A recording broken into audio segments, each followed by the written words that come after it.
Also tonight, one rule should be obvious when it comes to elections in Georgia. If you claim residency in another state, you can't vote in this one. But a Fox 5 I-Team investigation caught two sons of a Gwinnett County school board member voting in last year's primary election, even though they moved out of state years earlier. A Fox 5 I-Team reporter Randy Travis here now.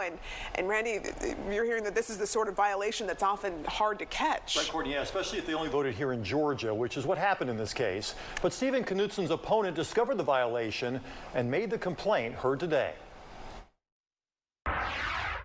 Welcome to the meeting of the State Election Board. On a day when the State Elections Board sorted through complaints ranging from vote buying to illegal campaigning, members had to decide what to do about an issue first uncovered by the Fox 5 I-Team.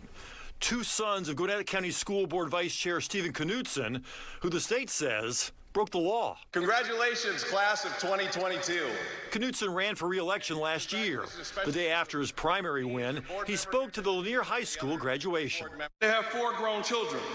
Kennedy, who is married in Atlanta, Kelsey, who lives in Savannah, Kyler, who is married and lives in Birmingham, and Kevin, who is married and lives in Phoenix, Arizona. Without any further delay, I turn the meeting over to Dr. Watson. Knudsen won by more than 6,000 votes, but his opponent, Michael Rudnick, filed a complaint, bothered by something he discovered later.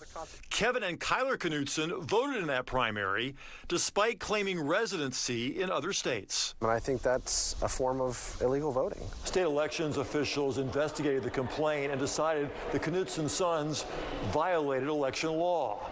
Then the Elections Board had to make a decision. Should they send the case to the AG's office? Investigators said the two sons told them they considered Gwinnett their official residency while they decided whether to make their moves to other states permanent.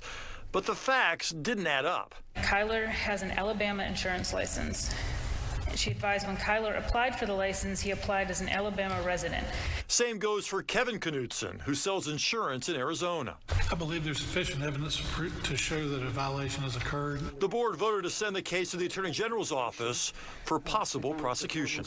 The motion passes unanimously. Why is this so important to you? It's a matter of integrity. It's a matter of standing up for what's right. And when you do something wrong, you got to own up to it, and you got to fall on the sword and just understand that there's consequences with your actions.